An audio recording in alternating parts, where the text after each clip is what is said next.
Simple at epektibong gayuma gamit ang pangalan.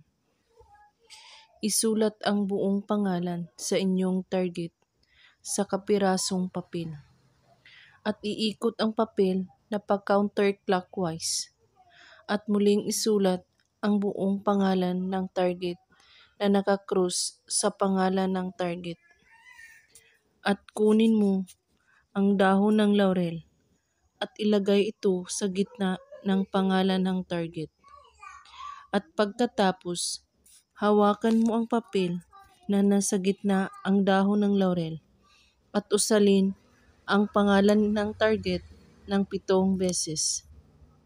At pagkatapos, iihip ito sa papel ng 7 beses din at itupi ito na palapit sa iyo hanggat ito ay maliit. At pagkatapos, magsindi ka ng kandila at patakan mo ang papel ng inyong tinupi hanggat ito ay mabalot na patak na kandila.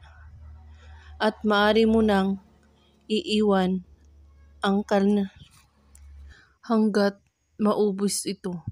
At kailangan walang makakakita nito kahit sino man na may ginawa kayong ritual. Ulit-ulitin ito na magkakasunod na araw. At paglipas ng 2 araw ay banggitin ulit ang pangalan ng target at hawakan ang papel at ihipan mo ang papel na 7 beses. At pagkatapos, ilagay ito sa ilalim ng iyong unan at tulugan mo ito.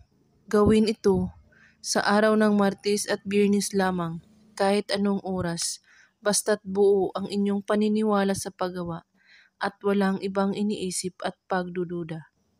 At kung may katanungan po kayo ay magko-comment lang po sa baba. Maraming salamat sa panonood. May God bless us all.